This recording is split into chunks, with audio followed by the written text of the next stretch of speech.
To get right into the point of the video, there is a controversy around Marvel's Spider-Man 2, a game that is not out yet, that we got one gameplay look at essentially, and there are many people on social media who are very upset about it. Now, if you're like me, you're probably excited for the game. I saw footage of it and I talked about it in actually my previous video. I was unsure if I should even make this video because I just talked about it. But this controversy around the graphics, gameplay, and I should say physics of the game, it just kind of bummed me out because it made me feel like people don't really understand sometimes what they want out of a game or what makes a game actually good and memorable.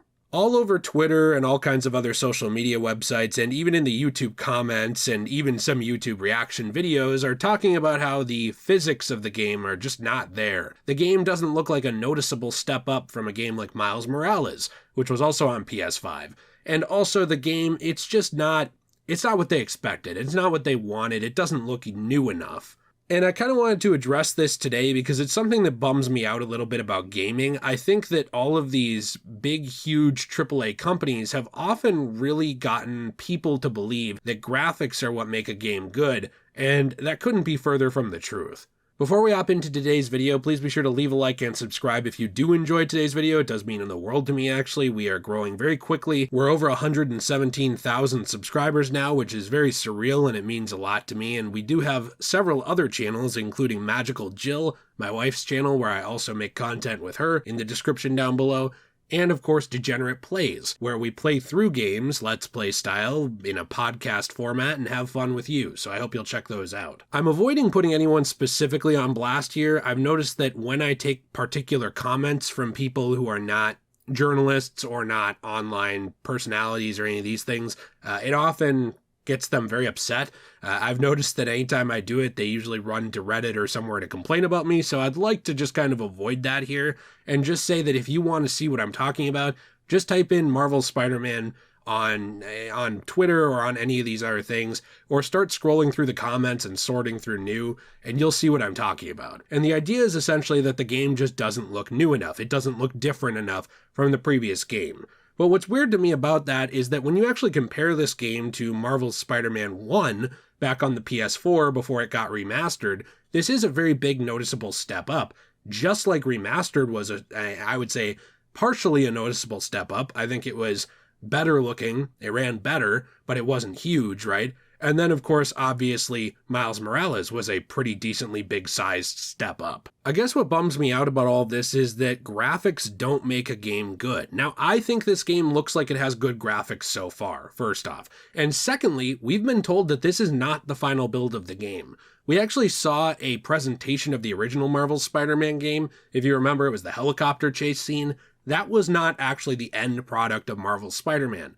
It wasn't done yet. And when asked if this is the final build of Marvel's Spider-Man 2, the version that we saw, if this is the end product done, this is just what it is, what it's going to look like, play like exactly, Insomniac community director James Stevenson replied on Twitter and said that it's not. The game's not finished. He even said that he thought it was pretty obvious that the game wasn't finished because it's not ready for release yet, essentially, and I completely agree with him. Now, I'm not a game developer, and I certainly have my criticisms of games. I even have my criticisms of Marvel's Spider-Man 1. Screwball, I'm looking at you. You're no Riddler, okay? You're very obnoxious, not very fun to do your missions for most of the game. But I do think that there's a difference between good faith criticism and bad faith criticism. And something I've been noticing a lot about the criticism around Marvel Spider-Man 2 is that it's very fueled by unhappiness at the current exclusivity state of Spider-Man. There's a lot of people who I think are looking for things to dislike in the game because they don't have a PlayStation, and I don't say that as a PlayStation fanboy.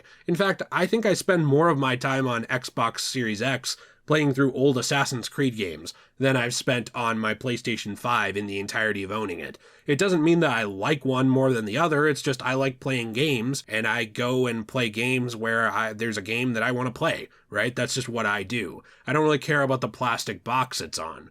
But something I've noticed with a lot of the complaints around this is that they're fueled by this console wars BS plastic box mentality of like, my box matters more than yours. Well, your box isn't actually that great. Look, your game's not that impressive. And it's kind of something to me that's always been silly because I don't really think graphics make a game good anyway. Let's just say that this is the final build of Marvel Spider-Man. I already think it looks pretty good. Yeah, it doesn't look like that huge of a step up visually from Miles Morales. I didn't expect it to. It's not that many years away from that game, and we're still on the PS5, and personally, I don't think graphical jumps have been that impressive since maybe the Xbox 360 era. I think after that, it kind of started becoming more incremental, and lighting effects and performance are kind of where a lot of different effort is actually concentrated.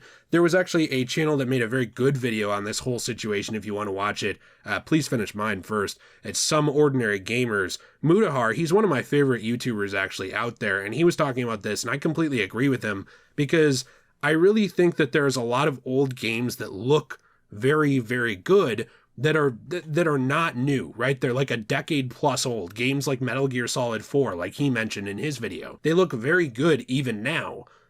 But there's also a lot of games that look good that are not great games, that have a lot of flaws. A good example of that for me would be something like Marvel's Avengers. Now, I don't hate that game as much as a lot of you do down in the comments. Like, when I bring that thing up, I feel like a lot of you are like the Roman soldier standing at Jesus' side with the spear, like just ready to go at him, like unnecessarily. And look, I don't think the game is great, okay? I will say I logged in to get my Iron Man Mark 42, I believe it is, the gold and red suit that I simp for hardcore from Iron Man 3. I did log in to get that, all right? I still mess around on there occasionally, but I don't think that that game is some fantastic game. If anything, it's just kind of a time sink. But you know what it is? It's pretty. It looks good. The cutscenes looked pretty good. The actual gameplay, it looked pretty good. But it had a lot of problems with it, with its design and its gameplay loop, its microtransaction practices, all the way through the game's lifetime that I would say pushed a lot of players away from it. But it was a pretty game. Another game I played at the release of the PS5 or around that time was Godfall. And I'm sure there's people who love Godfall, but overall I think it's a very flawed game. In fact, it's flawed to the point where I sold my copy of the game, and I never do that. I keep all of my games because I'm a weird hoarder collector person who doesn't get rid of games. I always regret it.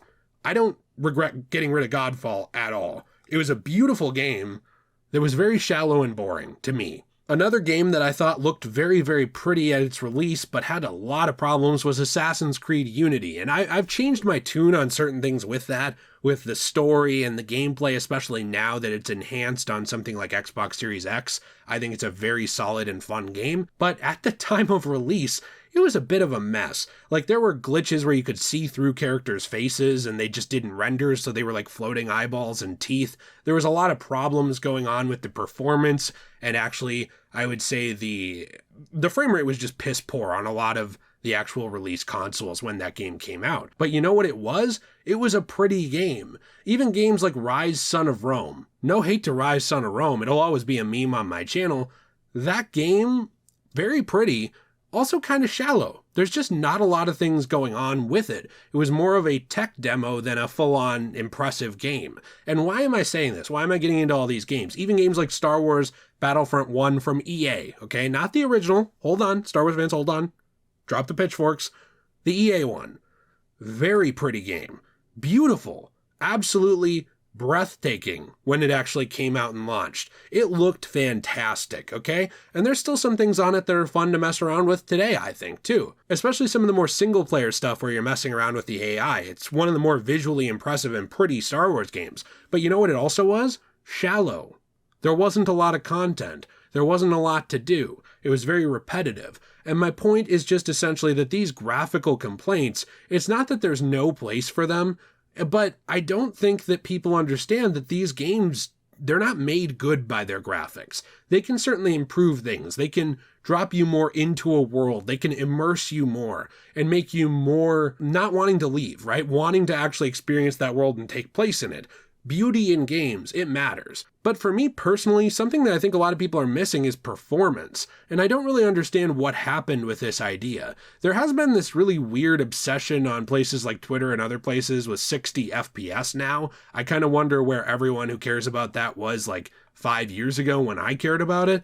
But now people care about that. They care about a game actually running at 60 FPS. But most of those people, if you put a game at 30 and 60 FPS in front of them without them looking at the same game side by side as a comparison, I'm talking you let that, casual normal gamer play a game in 30 FPS and then 60. If the 30 is real solid, they're probably not going to be able to tell the difference. Now, I think that a lot of people can tell the difference. People who play a ton of video games can. I think I can most of the time. I think that most of you probably can, because if you're watching this channel and you're listening to me nerd out about this, you probably do care a lot about games. But I think a lot of people who care about certain technical things, they don't actually understand why they care about them, and they don't actually understand that those things don't make the game good. Performance matters a lot, but if your gameplay loop sucks, right? If your story is horrid, if you've got no reason to engage with the world, that game could run at 120 FPS.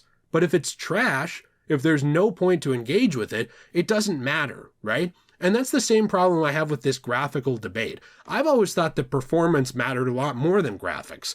Personally, I would have preferred if gaming had gone the way of going like 2K, not the company, but I mean 1440p, and prioritizing 60 FPS and above at all times on consoles. But you know what consoles always did? They always did this thing of like, well, the shiny new TVs can output this pixel count. We need to do that now. They always cared more about numbers of pixel counts and graphics than they did about performance. And even in some cases, like some of the games I mentioned earlier, they cared more about those things than they cared about the gameplay loop, than they cared about making you engaged, than they cared about making you want to play the game and come back to it, and not think about it like a fast food disposable experience. And for me, yes, I have my critiques of Marvel's Spider-Man 1. I've noticed some of those critiques make people unnecessarily angry, but I do have them. I didn't really care for certain characters, like I didn't care for the way MJ was presented. I will probably make a video about that on the future, at the threat of getting absolutely nuked off the internet by certain unhinged individuals.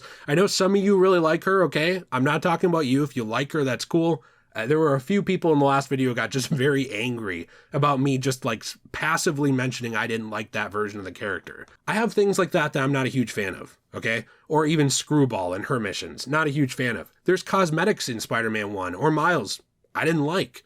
Other ones I loved. I don't think these games are perfect, but you know what I do think they are? I think that they are a good investment for players. I think that they have good, interesting stories to tell for the most part. I think that they have a fun gameplay loop. I think they have one of the best traversal systems in a superhero game to date, which I think Insomniac is just fantastic at doing with things like this. Obviously, you can see the movement systems in Ratchet and Clank they do a very good job on, even things all the way back like Sunset Overdrive. Okay, this company is good at getting your player from point A to point B. They do a very good job of that, where like most of the time, I don't even fast travel in those games when I have an option. I'm just swinging around. Because Insomniac knows how to make a game that's fun, interesting, and makes you feel like the hero that they're having you step into the shoes of. And I think for me, the crux of this video is not screw you if you like graphics. It's not screw you if you want 60 FPS. It's none of that. But it's, if you look at this game, right, and you look at the gameplay style of the first game and you enjoyed it. Now, if you didn't like it, that's fine. You know, that's your choice. That's your taste. I can't control that. But if you look at this game and you enjoyed Miles and you enjoyed the first Spider-Man game, I don't understand why this game doesn't look enjoyable to those people, to that group that liked the first games. I don't think that everything has to be the prettiest, hugest step up of all time in order to be good. I would really prefer that Marvel's Spider-Man does kind of what Miles and actually the Spider-Man Remastered game did and focuses on both. If you really, really, really want the game to be as pretty as possible and you want to play in a lower frame rate, that's your choice. Enjoy the game that way. I don't care. And if you want the game to focus a little bit more on performance, that's your choice too. Enjoy the game that way. I think I usually had mine set to performance RT, like performance with ray tracing, where it's like some of those effects are downscaled. There's maybe a few people less on the street at a time, but it's running at a higher frame rate.